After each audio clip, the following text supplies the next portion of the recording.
Okay. Thank you very much, Veronica. Thank you. In terms of the order of business, would you like to go back to the deputation on item 7.4? Yes, I think we should. I'm conscious that we're keeping deputations waiting with these lengthy meetings. We're also substantially breaking the 40-minute timescale for each subject matter. So I would ask committees to bear that in mind. There are one or two councillors who make very long contributions, and I think it would be helpful if they were able to keep those short. Thank you. So Veronica, back to yourself, please. Thanks, convener. So that takes us on to item 7.4, and we have a deputation from Living Street, Edinburgh. So if I could invite Rachel to come forward and make her deputation to committee. And just a reminder, you have 10 minutes to speak to committee. Sorry, convener, I can see that I'm trying to admit Rachel at the moment, and she's not quite in the meeting yet. So I might have to give her a minute or so.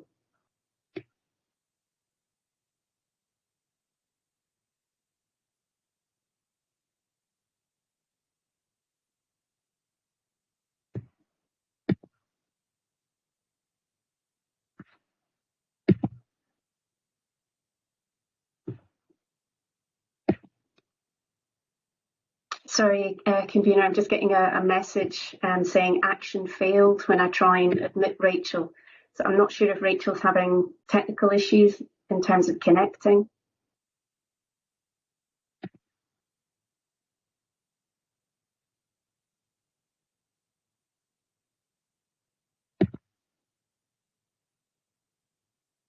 No, unfortunately, convener, I can't admit Rachel. Right, forgive me if I've got this wrong, but am I right in thinking that there's a Leith Links Community Council verbal deputation, or is that written? No, that's a written deputation, convener. Right. Okay. Okay, well, if I think, okay, let's try again.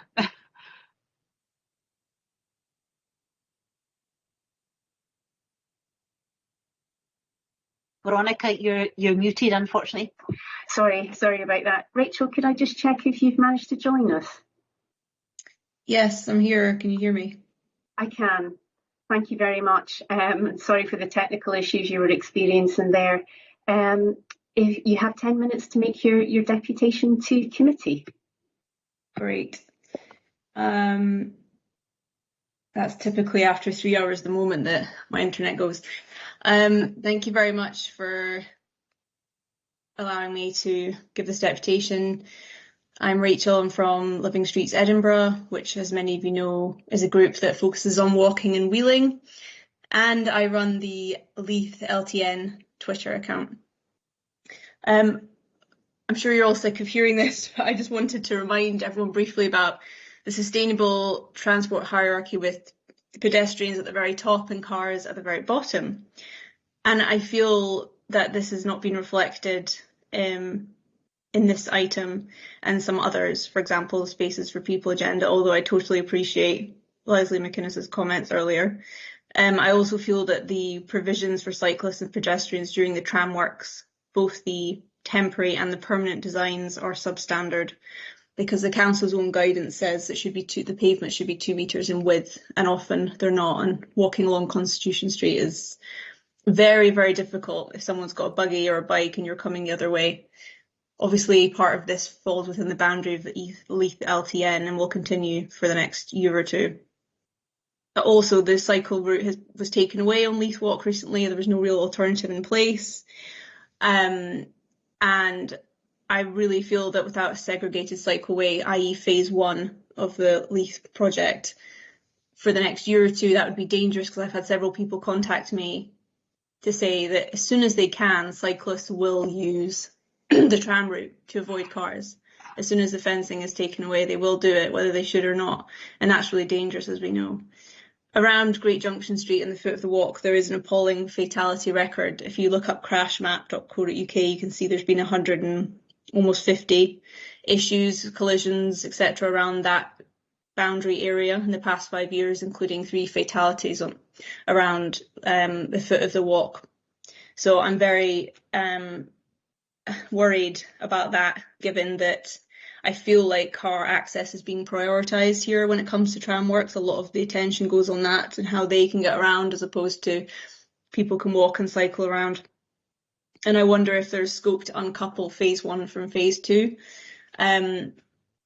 so that we could crack on with the cycleway at least. I feel that the real reason in the report given for the uncoupling of these phases is the feedback from the community engagement, which says that we shouldn't start until the trams are done and the associated traffic management at the foot of the walk is done. This might be, we know from previous tram delays, it could be at least until 2023. And I wonder why. I understand we consult and we ask people different views, and we've spoken to 27 businesses, which I don't think is very many, but feedback from the community, I feel it seems a bit anecdotal. I wonder, why does it trump traffic monitoring that we could do, or traffic modelling? And where is like the actual data to prove that we would have, you know, chaos and gridlock if we continue the cycleway in the meantime? And because we don't have similar modelling for pedestrians, usually they often get forgotten and end up on crashmap.co.uk. I also warn councillors about the filibuster, something which I've just seen with the George Street report, in my opinion, and it's something that Andrew Gilligan talks about a lot. He says that no scheme will ever receive universal support, especially not one like this that's become so political. When we've just seen for example, the Just Eat Bike scheme has been scrapped because of thieves and vandals, and I wonder why they're doing that when we have such a populist rhetoric around this issue. Anyway, back to Gilligan, he says no scheme will receive universal support. He says opponents' strongest weapon is the filibuster, the endless talking and delaying and consulting to wear others down and to lose momentum and to water the schemes down. We do want to learn lessons LTN-wise from East Craigs, obviously. We do want feedback, we do want consultation, we do want strong bus networks which help equality and gender equality. We do want access for disabled people, but we don't want to fall into the opposite trap, which is endless consultation. The record, unfortunately, with 3 LTNs is already quite poor. I moved to Edinburgh in April, and since then, 1 has been scrapped, 1 has been seriously delayed, and 1 has been watered down in Corstorphine due to, again, I quote, concerns from many residents about intrusive traffic shifting onto other streets, reduced access for local residents, and increased congestion. I do think that kind of concern flies in the face of what the council has outlined in its own research. For example, the traffic evaporation theory, the fact that these measures need time to work, they need consistent modelling to work. And I believe it allows a relatively vocal minority to push the council against its own strategy. And in Leith, where I live and where I've been, for example, Links Gardens the day before it reopened, the support is there. Local resident response to the survey, the LTN survey, is more positive in general than the wider responses to the survey. And I do think if we spend years fighting over one road closure, I just don't think we're going to get anywhere. So as I say, I was on Leith Links the day before it reopened, and people came by to say that they were disappointed and sad about the move. They perhaps didn't know it was going to open again. They didn't understand it. They had gotten used to it. Even the man who owns the Mike English hot roll van had got used to it. He liked it. And the road was used, and people posted pictures of the empty road and captioned it with something sarcastic like spaces for people. But if someone actually stands there and watches, it is used often all day by different types of people, walkers and cyclists, and people using skateboards and dodgeball, and the Mike English guy, the lollipop man who was helping kids cross the road. I mean, it was part of the community. And the irony is that because, again, of the so-called chaos around the trams, that we have we have opened up more roads to traffic in terms of meters distance than we have closed them in the run-up to the LTN, or what the LTN road would encompass, the plan would encompass. And now we have parking on both sides of that road, and we have drivers coming along it. And I don't understand how allowing motorhomes to park on both sides of the road is going to ease congestion, which is arguably the main concern from people. There are positives I can appreciate of delaying the LTN. One is making sure we get it right. One is not rolling it out in winter, which I don't think was taken account of. However, we don't have a definite timeline because we're relying on the trams. But I would really suggest here, please do not delay the segregated cycleway as much as possible. Please do not forget about the floating bus stop on Great Junction Street. We've had 3 fatalities in that area, and I think all of them were over 60. One woman was over 75. It shows the vulnerable older population in that area who go about their daily business and who want to live when they cross the street. I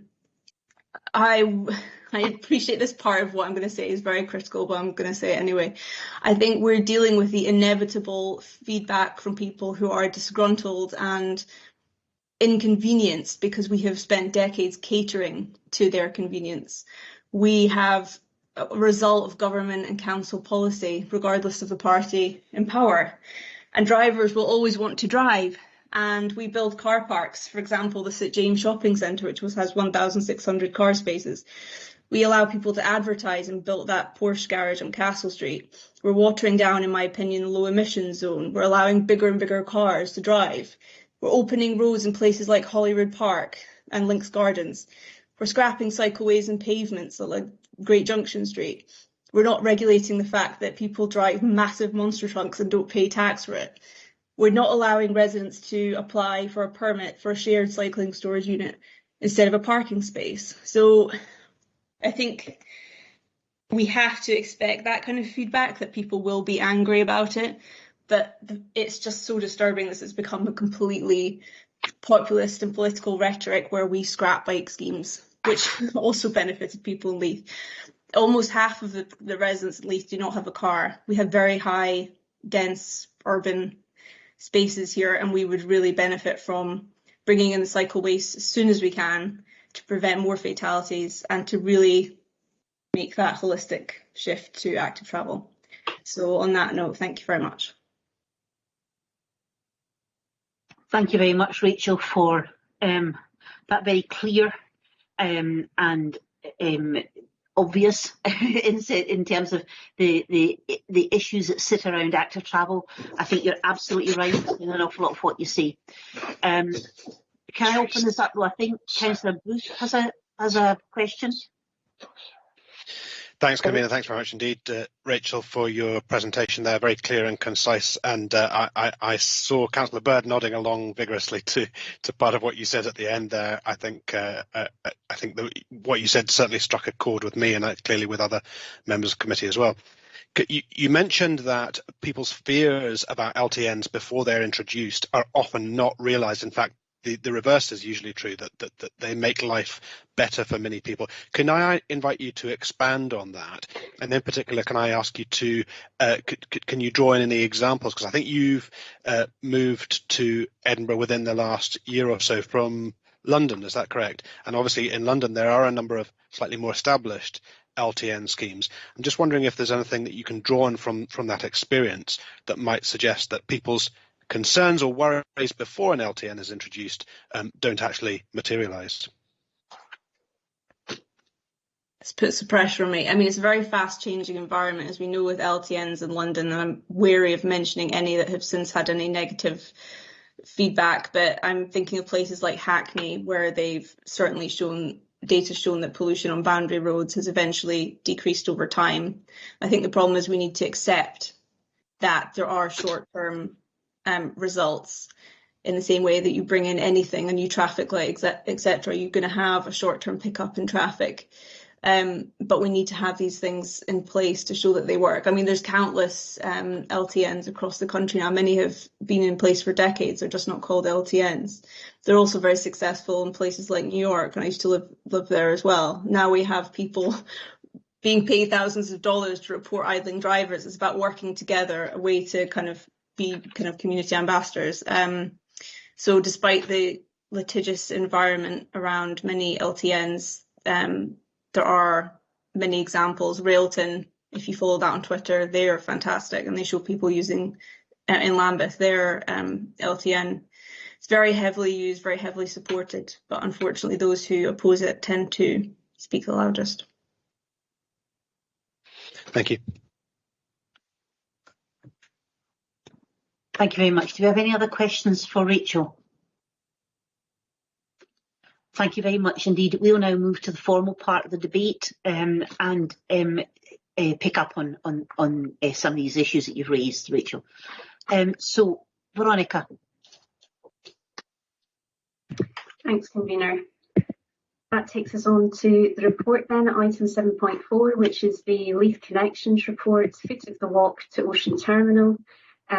We have Daisy again here to speak to the report, and we have a Conservative group amendment, a Green group amendment, and a Liberal Democrat group addendum circulated on this item. Thank you, Veronica. Thank you, Convener. And can I say thank you to Rachel as well? Really hugely well articulated, and a lot of the background that's in the report hopefully picks up on a lot of what you've said already. Before I go into the detail, and my colleague Miles is here, who's well immersed in the detail of Leith and the measures and interventions around that area, specifics of the project itself. But just to follow on from what Rachel said, if you wouldn't mind, Convener, I'd take a minute. I know I'm conscious of time, but just take a minute to step back and just pick up on some of what we've just heard in the deputation just now. So from my perspective and from the project team's perspective, and as a lot of us have discussed and are aware of, low traffic neighborhoods as a concept, as we know, has become really divisive over the past few years. It's so polarizing, the debate around it on social media and everything around it is polarized, and it's very heated at the moment.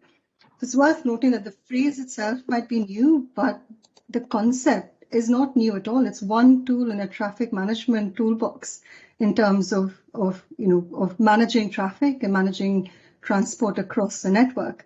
I live in a low traffic neighborhood in a sense. In the city centre, there's modal filters that stop the through traffic from coming through. It's been around for a decade or more. Across Edinburgh, you'll see examples of these. Again, picking up on what Rachel said, this is not a new concept. It's badged as something that's new, but it's been around for a while.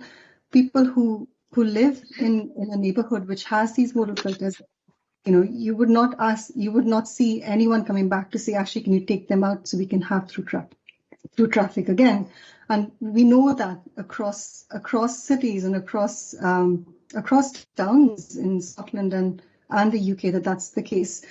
There is an understandable level of concern, though, especially because of some of the debate and the discussions around this topic, to changes of streets. And as a project team, we are committed to making that commitment that we will work closely with residents, with businesses, and with stakeholders within individual communities to make sure that the measures that get put in are right for context, and that we are able to learn and try and modify and change as and when required and be agile. So that commitment for listening has been inbuilt from the beginning. We added into workshops, co-design workshops, both in Leith and Costofen, as part of the process to make sure that we were part of that. And that will continue, if this is approved to go to the next stage and we continue on, that will still happen. I want to finally note, I suppose, before I go into the detail, that it's many of these projects, an LTN, despite the opposition that we see in the beginning, once it's bedded in and once you see that the streets become easier for people to walk and cycle and wheel in, you see that uptake in people who didn't used to do that before. The streets become quieter and safer for those who need to use the car for whatever reason that it might be. It's very difficult for, we see examples in Walthamstow, for example, you would never see people saying, can we go back to a traffic-filled street again? So I think it's worth keeping that in mind when we look at, the conversation around low traffic neighbourhoods, both in Leith and Costofen right now at this stage and as we move forward. A couple of points around the concerns raised, both in Costofen and Leith, and we'll come to Costofen obviously in the next report, is that these projects will create increased traffic on neighbouring roads. Traffic is a product of people's choices. We know that there's enough evidence across the UK to show that by making it safer for people to walk or cycle, those who can will do so. And it just makes it quicker and easier and safer. And for those who need to drive, it makes it easier for those to do so as well. With Leith, we've heard loud and clear as part of that listening process that it's quite balanced. It's not as polarized as you would see in other places. There are people who think this should not go ahead. There are people who do. It's been quite a robust debate around the measures that have gone in. However, one of the things that has come out strongly is that there is so much going on right now. There is a huge amount of work going on right now as part of the transport process, as part of discussions around control parking. So can we pause this at this moment in time and then come back to it when that section of the trans project is complete, which is early next year, summer next year. And as a project team, we debated that internally, and we thought actually, yes, we are listening, and we can understand that it's come through quite loud and clear. And as we do continue the work on phase one, the design of the segregated cycleway, even in terms of timing, Rachel mentioned the fact that it would be winter if we were to proceed right now. In terms of timing, it worked well because we were listening. We're also working on making sure that the project was right for its context and listening to people who are giving us feedback on how to take it forward.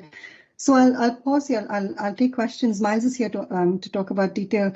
The lead officer, Martin Lings, who's been unwell, unfortunately, with COVID over the past few weeks, but in happier news, is on paternity leave now. He can't be here, so Miles is here to answer questions of detail that I might not know. And for Christophin, just to say to committee, I've asked a colleague who's been part of the project as a consultant to come and join us as well for matters of detail.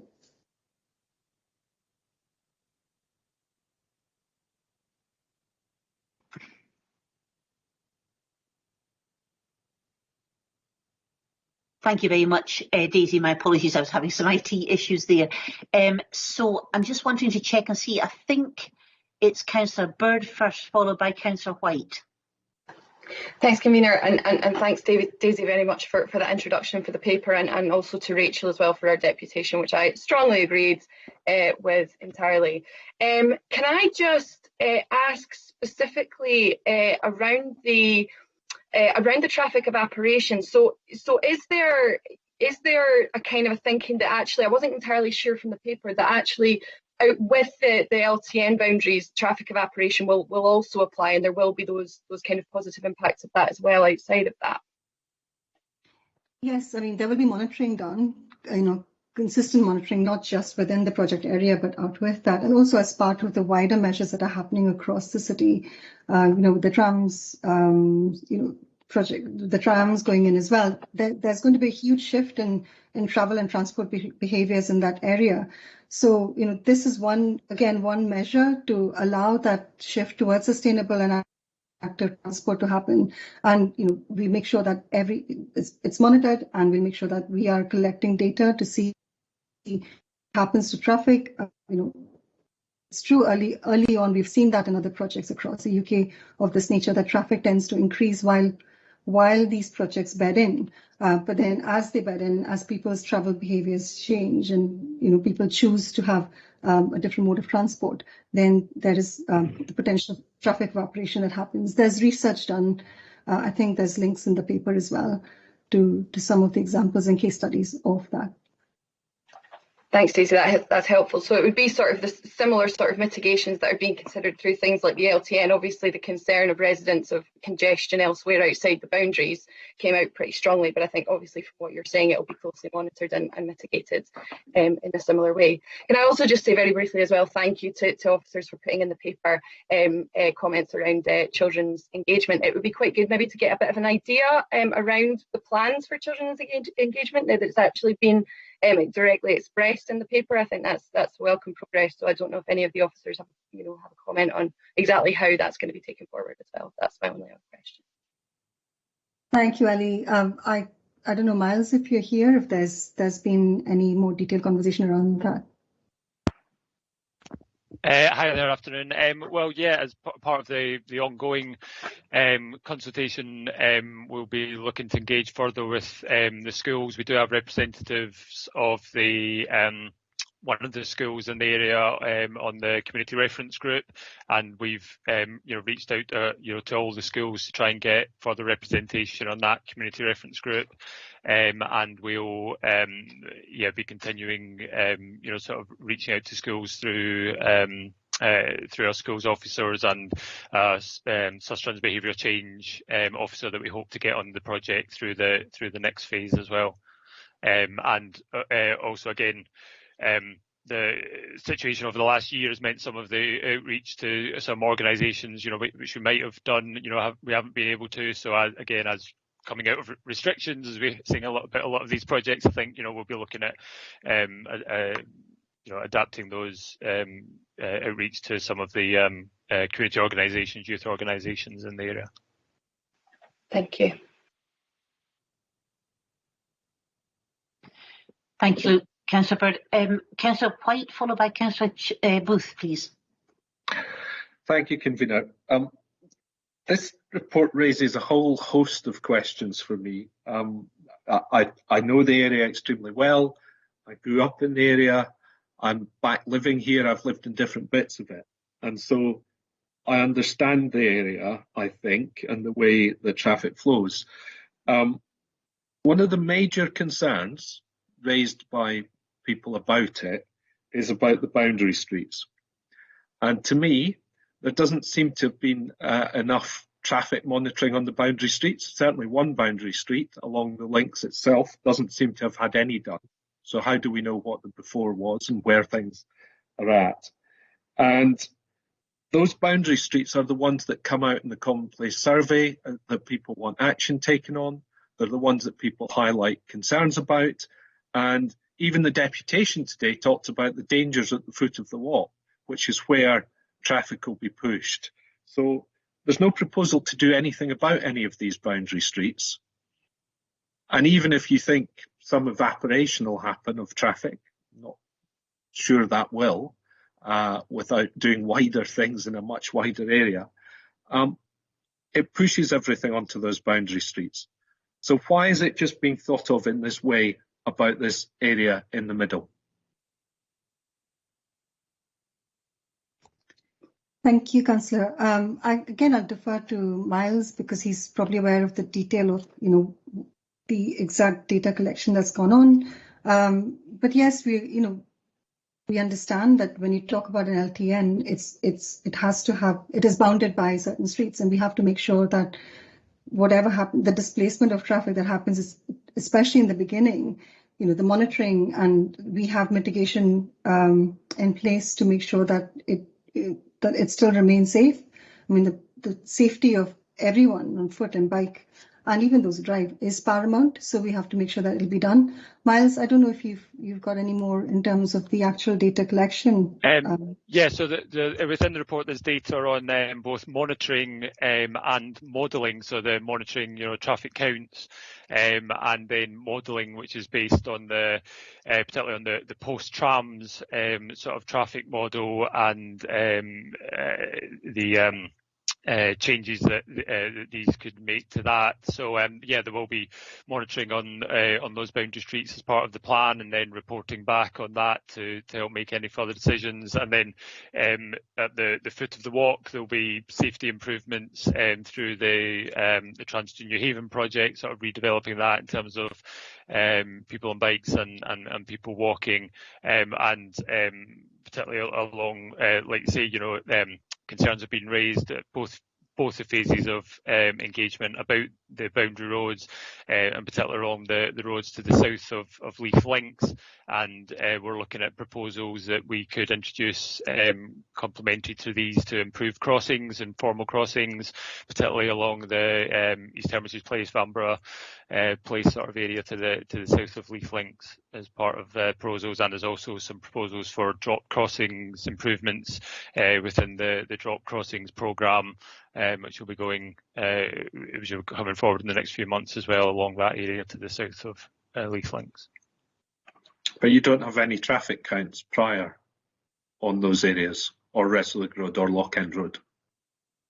I need to check back exactly where every position is in Restoreg and Lochend, but there's modelling data which allows you to for both before and post trams, which allow you to extrapolate traffic, junction turning, etc. Across a wider area.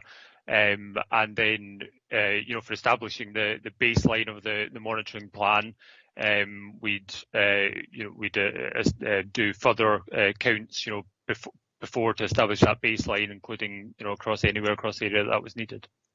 I'm happy, Councillor, to share any data that we have. Any more details, if you'd like me to do that outside of this meeting, I can share. Okay, I'm going by the points that are on the maps in the report. I'll move on to something else. The cycle route. Why is the cycle route so circuitous when it's meant to be taking people from the foot of the walk to Ocean Terminal? Why doesn't it go along Junction Road, Great Junction Street, Junction Bridge, and straight down? So the route of phase one came out from optioneering that occurred very early in the project, including with quite a wide stakeholder group, and that scored highest in as well as or particularly versus Great Junction Street, if you like, in terms of deliverability, in terms of not do as much disruption to the full length of Great Junction Street and businesses, bus lanes, parking, loading, or throughout the length of Great Junction Street, and that was particularly why the kind of Henderson Street, Sandport Place route scored higher in terms of deliverability. The advantage of that, if you like, is it does get into the kind of population heart area there, if you like, as well, and ultimately, will go to Ocean Terminal and also links nicely with the shore, so begins to kind of, and the Leith path there, so kind of opens up the network further as well. But yeah, that was the main reason as to why the route goes that way as opposed to Great Junction Street. Okay. Thank you very much. Councillor White, I'm going to halt you there because you've taken up a lot of time on this particular piece, and go instead to Councillor Booth, please. I'm very conscious of the time. It's 1:15, and I've asked already if people can be short with their contributions. So Councillor Booth, can you come in, please? Thanks very much, Convener. Thanks very much indeed for the enormous amount of work that officers have put into this. I do have two. I hope they can be short. Firstly, a couple of constituents have raised with me the risk of rat running from along Sailmaker Road and Pillans Place in order to avoid the traffic lights at the junction of Salamander Street and Salamander Place. Could you please outline why you feel from the monitoring that that's unlikely to take place, and if that does occur after the introduction of the LTN, what steps can we take to address that? Does it need a whole new committee report and a TRO and an ETRO consultation, or is there some other way that we could try and address that rat running if it does occur, please? That was my first question. I don't know if you want to take that one first and then I'll come back with a second. Don't respond, Daisy. We don't have any. I don't think we do have any specific monitoring or data of that road, because obviously that's been fairly new development in that sort of area as well. In terms of mitigation, we need to look at whether there was a desire to include within the initial ETRO any kind of restrictions to that area. As well, if there a run kind of preferential route was developed in that area. Okay, thanks. If I could come back quickly, Convener. I mean, unfortunately, this question was raised with me after we had drafted and submitted our amendment. But I think if officers could keep a very close eye on that, obviously it will be post-implementation, then I think it's important that we take quick action to address that if it does occur. My second question was about the Lib Dem amendment today. What are the implications of that? Would there be sufficient staff resource, and would it lead to a delay in the rollout if we were to accept the Lib Dem amendment today? Apologies, I should probably go back and check the Lib Dem amendment in more detail. Let me just give you a flavour of it, Daisy. It's saying that 1.1.7, which would be an additional recommendation, agrees an evaluation report should be submitted to committee following the formal monitoring of the impact of Phase 2 experiment and before any decisions taken on a statutory consultation for permanent orders. That's okay. Yeah, that would be. Yeah, I think officers are comfortable with that, Councillor Booth. And I think obviously the point of an ETRO is that we'd use it to experiment, then we'd bring it back, say these are the results, and this is what we want to do moving forward. So in some ways it's standard practice anyways. Yeah. Okay, so it wouldn't lead to any delay in the scheme or a break between the ETRO running out and a permanent scheme coming in? No, we'll make sure that it's programmed in, Councillor. Thank you. And finally, Councillor Hutchison, if I could ask you to be quick, please. I apologise for any constraints, but time is marching. Thank you. Thank you, Convener. Just a single question in terms of the plans before us. Can I ask why the plan is to close Sandport Bridge rather than the shore? There's obviously been long-standing public requests to close the shore, and it would make a better public realm than what the Sandport Bridge was. So could I just ask what the rationale was behind that decision, please? Miles, are you happy to pick that up? Yeah, so that's been based on balancing the sort of public transport needs down there as well. There's a number of bus services, both currently and or permanent services and on diversion at the moment because of the trams work, and the post trams sort of bus network isn't fully known by Lothian Buses yet. We've been engaging with them specifically about that point for over a year now, and making sure that none of the measures that would also be introduced by the ETRO Phase 2 would prohibit any future bus routes. But in terms of the shore of Sandport Place Bridge, by diverting buses sort of further to the west in that area, there was a concern about accessibility to the sort of town centre of Leith, if you like, above that, the area above that, the shore area specifically, because that would be taking buses all the way across to Great Junction Street, really, and quite a significant distance from the shore. It's just to add to what Miles said, Councillor, there is where we're all aware of the long-standing aspiration for public realm on the shore, and there is an opportunity now with the bus network review to look at that in a more holistic way and see how we can make sure that the best public realm possible is looked at within that round. Okay, I think that brings us to the end of the questions, so I'm going to move quickly to move the report. I'll move the report as it stands. I think there's been an enormous amount of work gone into this. I appreciate the real difficulties attached to this particular part of the city because there is so much happening in the city around the tramworks, and I appreciate that this particular one it definitely does impinge, and it's about how we manage that process as well as possible. So thank you indeed for the content of the report.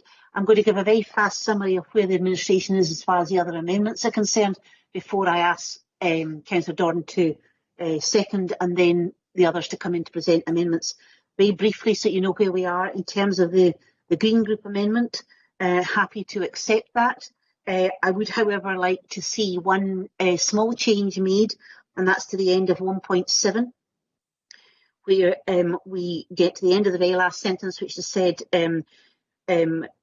after the trams to New Haven construction work and associated traffic management in the area is complete, expected to be summer 2022. I'd just like to add, as already reflected in the report, because it is something that officers are anticipating and forms part of that report at paragraph 2.6. So other than that, I'd like to accept that one. In the amendment for the Conservative group, I would be happy if we can come to some agreement on the fourth paragraph, the one that starts instructs officers, although I must admit I do prefer the term requests, to bring a report to this committee If it was possible to remove the sentence that says this plan should be transparent as the combined effect of all measures and the impact on residents in the area and surrounding areas, it's not that I misunderstand the purpose behind it. It's just that I have a bit of a concern that it could turn into a much bigger piece of work that could end up as a block to that, and that would be the last thing I think anybody would want to do. The rest of it, though, I do agree with. I think it would be very helpful to have a report to the committee looking at new and comprehensive proposals to promote active travel and reduce car usage in the Leith area.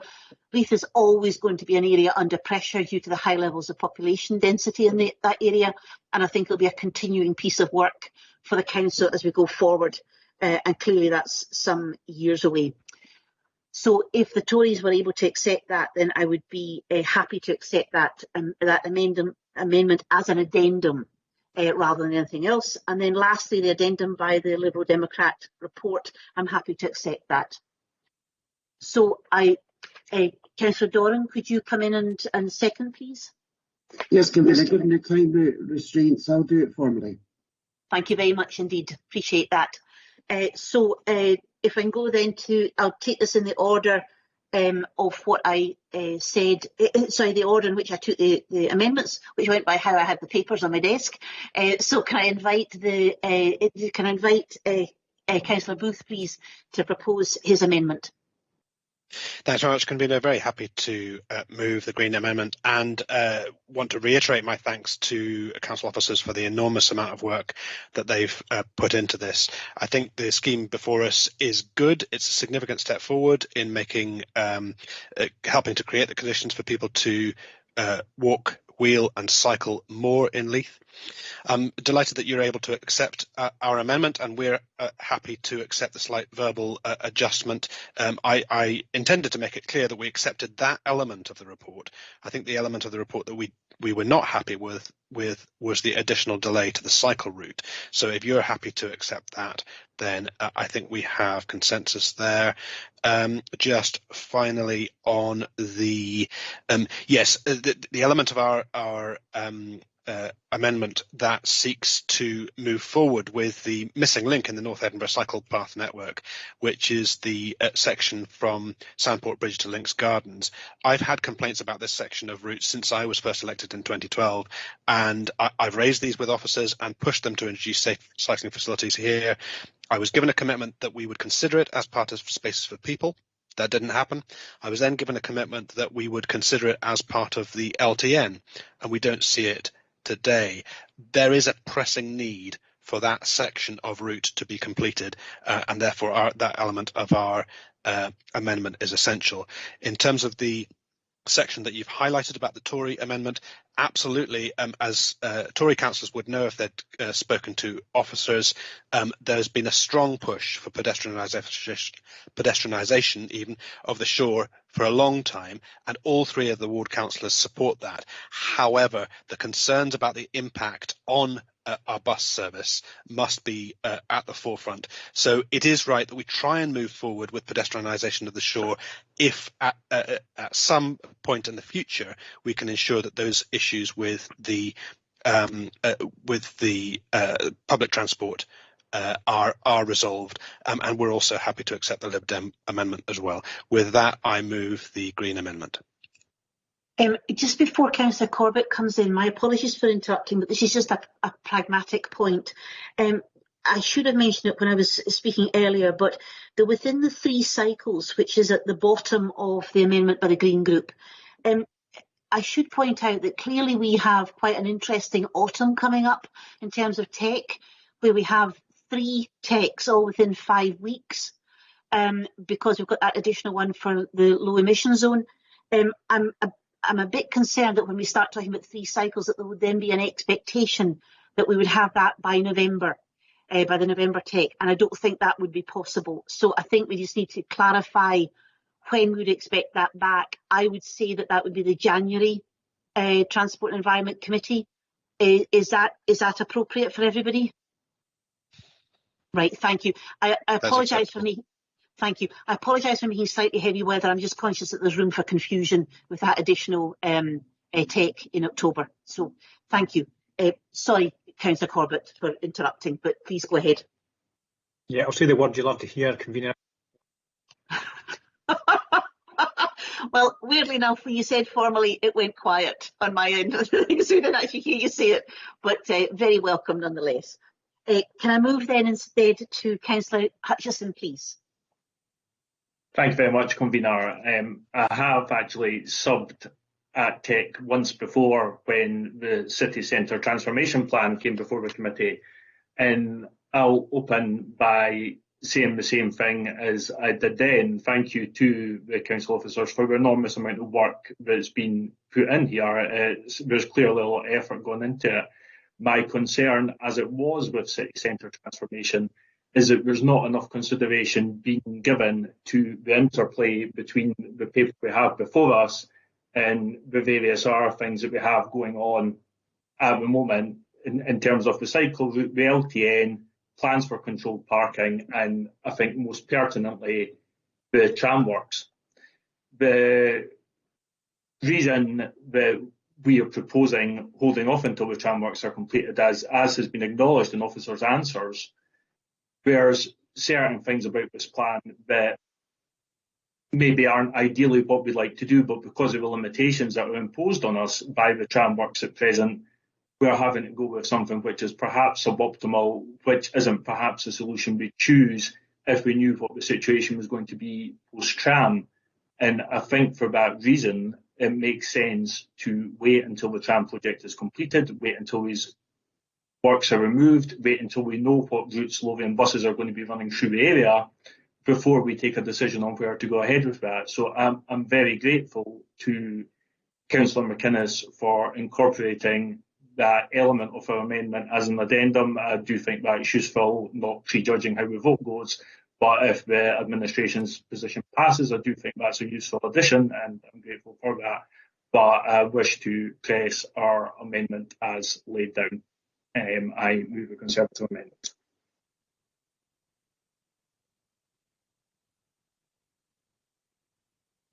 Thank you. Councillor White, please. Thank you, convener. I'm very happy to second Councillor Hutchison again on this one. The people of Leith and the area of Leith seems to be being used as a bit of an experiment by the council at the moment. We're doing all the tram works and all the diversions around that. You're looking at an experiment with a controlled parking zone. You're looking at an LTN in lots of stages with lots of experimental bits. And there's this cycle route that doesn't actually get to where it's meant to go to, and it doesn't go directly there either. This is all a bit suboptimal, and that's why we've called to wait until we start passenger service, not until the tramworks are finished, until we start passenger service, till we see what the buses are doing, and then have a real consideration of what the best way of dealing with these issues are. And I heard what Councillor Booth said about all of the councillors in Leith, the current ones, wanting or supporting pedestrianisation of the shore. I was well aware of that. I've talked to his colleague, Councillor Munro, about it before, and I've seen what businesses there say. Of course, the answer to that is to leave an alternative route for the buses, one that has sometimes been used as a diversion for the buses, and that's to keep Sandport Bridge open.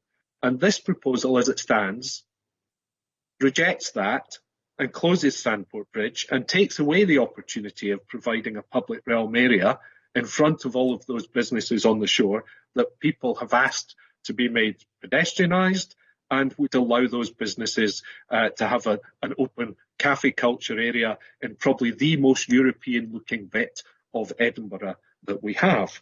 So all of this needs a reconsideration, and it needs a reconsideration of the streets on the boundary, which aren't at all being considered in the proposals before us, and where the traffic will go, and where a lot of the dangers are, and where people are telling us the dangers are.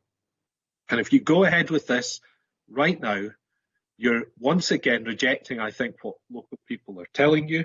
You're not listening to consultations. And more importantly, we don't actually see the full consultation here. It would have been good to have seen the kind of detail we get on controlled parking with the individual comments and the details from community councils reported to us. We don't have that. So rejecting that, you're kicking all that aside, what local people say, and pressing ahead. Well, I think we need a pause and think about it and come back after the tram is in and everything is settled down. That's the most obvious way forward, Convener. Thank you. Councillor Lang, please. Yes, thank you, Convener. So the purpose of the Liberal Democrat addendum is really what Paul Lawrence himself said in his remarks earlier in the discussion. What we are being asked here at committee today is to embark upon an experiment. And we feel it's very important that this committee is given an evaluation report on the outcomes of that experiment. And before any decisions are taken on a permanent arrangement. I think that's what the residents of this community would expect when it comes to an experiment. And whilst I completely appreciate that may very well have been the intention of officers, we didn't feel that it was explicit in the report itself. And that's why we brought forward this short addendum today. And I'll just move it on that basis. Thank you very much, Councillor Lang. It was a lovely short contribution. Much appreciated. Councillor Child, would you be able to formally second for Councillor Lang? Happy to do that formally, yeah. But thank you very much indeed. Okay, so it comes to me to sum up where we are on this particular point. I'm not going to go over all ground because of timing, but I really just want to take a practical approach on this. To me, it's not wildly clear yet what we need to do around the Conservative amendment, which I was proposing changing to an addendum, because I understand from what Councillor Hutchison said is that you're pressing the entire amendment. If that is the case, can I look for confirmation, please? Yeah, happy to clarify, Convener. So yes, we are pressing ahead with the amendment, but we would be more than happy to see you incorporate that paragraph as an addendum to your proposal regardless, with the changes you suggested. Right, in that case I'll confirm for the sake of the record exactly what those changes are. I'm going to absorb as an addendum the fourth paragraph of the Conservative group motion, amendment. So it will now read, instructs officers to bring a report to this committee at least 6 months post the start date of passenger service on the tram line to Newhaven, detailing plans for a community consultation to develop new and comprehensive proposals to promote active travel and reduce car usage in the Leith area. This last sentence should read, it should also consider the introduction of a closure to traffic on the shore to provide a new public space as an alternative to Sandport Bridge. My comment on that is that I'm taking that addendum in the spirit that it is an open exercise that's being asked for, that there are no foregone conclusions attached to it, and that it is very much a question of a discussion that will then happen at that particular point. Considering the introduction, we'll be looking at the pros and cons. It will not necessarily lead to an introduction of the closure to traffic on the shore. It depends on what results come out around things like, for example, the bus network review, etc. So by the timescale of this 6 months after passenger services start, we're talking towards the end of, if not into the beginning of 2024. And I think that would give sufficient time for a useful conversation to be had around those issues. So on that note, Veronica, can I go back to you for the voting purposes? Thank you. No problem, Convener. Before I do that, did we have a seconder for Councillor Lang's addendum? Yes, we did. It was Councillor Child. Sorry, I missed that. Thank you. Thank you. Okay, so we have a motion by Councillor McInnes, seconded by Councillor Doran, which is to approve the recommendations in the report, the Green Group amendment as adjusted, the Conservative Group amendment as adjusted, and the Liberal Democrat addendum. And we have an amendment by the Conservative Group, which is moved by Councillor Hutchison, seconded by Councillor White, as circulated. So I'll now launch the vote.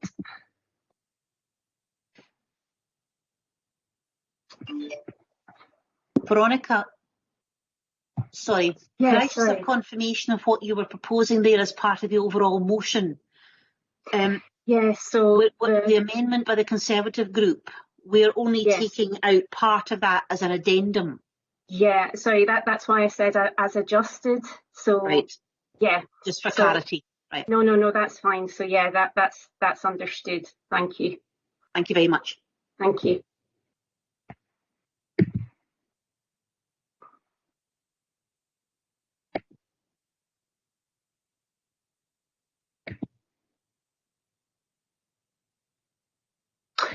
Okay, so we have 8 votes for the motion by Councillor McInnes, and we have 3 votes for the amendment by Councillor Hutchison. So the motion is carried.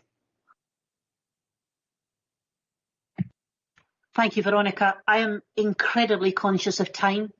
It's already 20 to 2 and we're not even halfway through our agenda.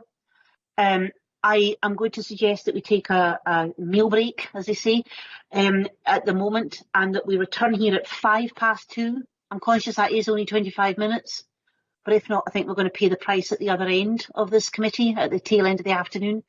So unless anybody has any serious objections, shall we make that 2:05? And I would reiterate again about contributions. We need to keep them. We need to keep the agenda moving. I don't want to be in the situation that we were in last time, where we had to just put things to a formal vote with no chance to discuss them. But I will be doing so very early if I need to, because I'm conscious that we all need a chance to make our stay, not have very long contributions from certain members of the committee. So 2:05, returning here. Thank you very much indeed.